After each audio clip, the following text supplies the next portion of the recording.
கோர்ட்டில் வந்து சிவாவுக்கு வந்து தண்டனை அறிவிச்சிட்ருக்காங்க. அப்போ கரெக்டாக அங்கே வராங்க சிந்து, தண்டனை நிறுத்த சொல்கிறாங்க. அது கேட்டு நீதிபதி வந்து ஏமா நிறுத்தணும் அப்படின்னு சொல்லிட்டு கேட்குறாங்க. உங்ககிட்ட சாட்சி இருந்தால் சொல்லுங்கள் அப்படின்னோடனே, என்கிட்ட சாட்சி ஆதாரம் எல்லாமே இருக்குது, தயவு செய்து இதெல்லாம் வந்து ஏற்றுக்கங்க, ப்ளீஸ் தயவு செய்து அவருக்கு தண்டனை கொடுக்காதீங்க, அவர் மேலே எந்த தப்புமே இல்லை அப்படின்னு சொல்லிட்டு சிந்து வந்து சொல்கிறாங்க.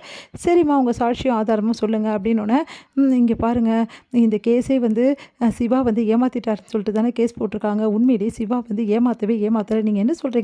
அவர் காதலிச்சு ஏமாற்றிருக்காரு, அவரே ஒத்துக்கினாரு.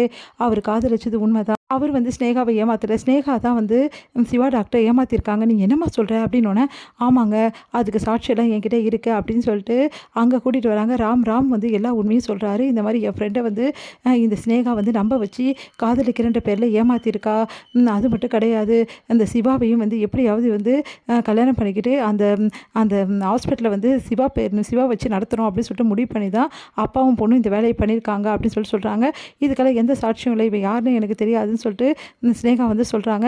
நான் யாருன்னு தெரியாதா, அப்போ இவர் யாருன்னு தெரியும்ல அப்படின்னு சொல்லிட்டு அங்கே கூட்டிகிட்டு வராங்க. ஷாமை பார்த்து எல்லாருமே அதிர்ச்சியோட, இவன் வந்து இந்த உலகத்தை விட்டு போயிட்டான்னு நினச்சினேன், இவனை தீர்த்து கட்ட சொல்லிட்டேனே, மறுபடியும் இப்படி இங்கே வந்தான் அப்படின்னு சொல்லிட்டு ஸ்னேகா யோசிக்கிறாங்க. என்ன ஸ்னேகா, இவனை இந்த உலகத்தை விட்டு அனுப்புறதுக்கு ஏற்பாடு பண்ணிட்டோமே, எப்படி வந்தான்னு தான் பார்க்குறியா அப்படின்னு சொல்லிட்டு கேட்குறாரு ராம. அதுக்கு ஸ்னேகா அதிர்ச்சி அடைகிறாங்க. ஏன்னா நீ ஆளுங்களை வச்சு இவனை ஒரே நடியாக போட்டு அமுச்சு விடலாம் தானே பார்த்த, அந்த டைமில் கரெக்டாக சிந்து வந்து என் ஃப்ரெண்டை காப்பாற்றிட்டாங்க, ஃப்ரெண்டை ஹாஸ்பிட்டலில் சேர்த்து நல்லபடி வந்து குணப்படுத்திட்டாங்க. இதுக்கெல்லாம் காரணம் சிந்து சிஸ்டர் தான். சிஸ்டர் உங்களுக்கு ரொம்ப நன்றி அப்படின்ட்டாங்க. இப்போ சிந்து சிஸ்டருக்காக தான் நாங்கள் உண்மையெல்லாம் சொல்ல வந்திருக்கோம், இவ்வளோ நாளாக நடந்தது எல்லாத்தையும் நாங்கள் சொல்கிறோம் அப்படின்னு சொல்லிட்டு நடந்த விஷயத்தை எல்லாத்தையும் ஒன்று விடாமல் வந்து சொல்லிகிட்ருக்காங்க. எல்லாருமே வந்து அதிர்ச்சி அடைகிறாங்க. இதெல்லாம் கேட்டு இவன் சொல்கிறதெல்லாம் போய் இதெல்லாம் உண்மை கிடையாது, வேணும்னே சித்து வந்து ஆளுங்களை கூட்டின்னு வந்து ட்ராமா பண்ணுறா அப்படின்ற மாதிரி சொல்கிறாங்க. அதை கேட்டுட்டு என்கிட்ட சாட்சி எல்லாமே இருக்குங்க அப்படின்னு சொல்லிட்டு எல்லா சாட்சியும் அதுக்கப்புறம் ஆதாரங்கள் எல்லாத்தையும் ஒன்றா வந்து எடுத்து ஃபோட்டோஸ் எல்லாத்தையும் சப்மிட் பண்ணுறாங்க. பாருங்கள் மேடம், இந்த ஸ்னேகா எப்படிப்பட்டவன் சொல்லிட்டு அப்படின்னு சொல்லிட்டு எல்லாமே காட்டுறாங்க. அதை கேட்டு ஸ்னேகா வந்து நீதிபதி கேட்குறாங்க, சே நீ எல்லாம் ஒரு பொண்ணா இவ்வளோ மோசமாக ஏமாத்திருக்க, ஆல்ரெடி ஒரு பையனை வந்து ஏமாற்றி காதலிக்கிற மாதிரி காதலிச்சுட்டு மறுபடியும் வந்து சிவாவை அடையணும்னு சொல்லிட்டு இந்த வேலையெல்லாம் பார்த்துருக்க, இது எவ்வளோ பெரிய கிரைம் தெரியுமா நீ பண்ணது அப்படின்னு சொல்லிட்டு சொல்கிறாங்க. அதுக்கு வந்து மேடம் என்னை மன்னிச்சிடுங்க மேடம், நான் வந்து இவனை விரும்புறது உண்மைதான், ஆனால் இப்போ நான் விரும்பலை மேடம், இப்போ நான் சிவாவை தான் விரும்புவேன். என்னம்மா நீ மாற்றி சொல்வியா, சிவாவை ஏமாத்தலான்னு பார்த்தா நீ தான் சிவாவை ஏமாற்றிருக்க காதல்ன்ற பேரில், உண்மையிலேயே நீ காதலிச்சது அந்த ஷாமை தான், ஆனால் வேணும்னே வந்து சிவா வந்து எப்படியாவது உங்கள் ஹாஸ்பிட்டலில் தங்க வைக்கணும்னு சொல்லிட்டு நாடகம் ஆடிருக்க, எல்லா வெளிச்சம் ஆயிடுச்சு, இதுக்கப்புறம் எதுவும் தப்பிக்க முடியாது அப்படின்றாங்க. அது கேட்டு ஸ்னேகா என்ன பண்ணுறதுன்னு தெரியாமல் தவிக்கிறாங்க.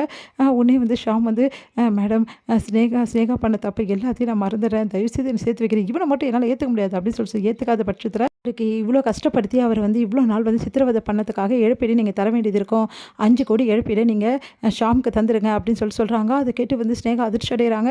உடனே வந்து ஷாம் வந்து பணத்தை வேணாம்னு சொல்கிறாரு. அவங்க ஃப்ரெண்டு மேடம் அவன் அப்படி தான் மேடம் சொல்லுவான், அவனுக்கு எவ்வளோ ட்ரீட்மெண்ட்டுக்கு செலவாயிருக்கு தெரியுமா மேடம், இப்போ வரைக்கும் அவ்வளோ ட்ரீட்மெண்ட்டுக்கு கடனை வாங்கி செலவு பண்ணியிருக்கேன் மேடம், அது மட்டும் கிடையாது அவன் பாவம் மேடம் அப்படின்னு சொல்லிட்டு நீங்கள் இழப்பீடு கொடுங்க மேடம்னு சொல்லிட்டு கேட்குறாங்க. ஏன்டா இப்படி பண்ணுறேன், நீ அமைதியாகிடுறா அப்படின்னு சொல்லிட்டு அவங்க ஃப்ரெண்டு வந்து ராம் வந்து சொல்கிறாரு. அடுத்து வந்து இந்த கேஸ் வந்து நான் வந்து தள்ளுபடி பண்ணுறேன், ஸ்னேகா வந்து பொய் கேஸ் போட்டிருக்காங்கன்னு சொல்லிட்டு இதில் ஊர்ஜிதம் ஆயிடுச்சு, உண்மையிலே ஸ்னேகா மேலே தான் தப்பு, ஸ்னேகா தான் வேணும்னே வந்து ஏமாற்றிருக்காங்க எல்லாரையுமே, இது வந்து உண்மையை சிந்து வந்து நிரூபிச்சிருக்காங்க, சிந்துக்கு பாராட்டுக்கள் அப்படின்னு சொல்லிட்டு பாராட்டுறாங்க. உடனே வந்து ஸ்னேகா வந்து இந்த மாதிரி பொண்ணுங்க இருக்கிறதால தான் நிறைய பேர் கஷ்டப்படுறாங்க, மாற்றி லவ் பண்ணுறது, ஒருத்தரை விட்டுட்டு இன்னொருத்தரை விரும்புறது, அதுக்கேற்ற மாதிரி கேஸ் போடுறது, பொய் கேஸ் போடுறது அப்படின்னு சொல்லிட்டு செம்மையாக டென்ஷன் ஆகி ஸ்னேகாவை நல்லா வார்ன் பண்ணி விடுறாங்க நீதிபதி.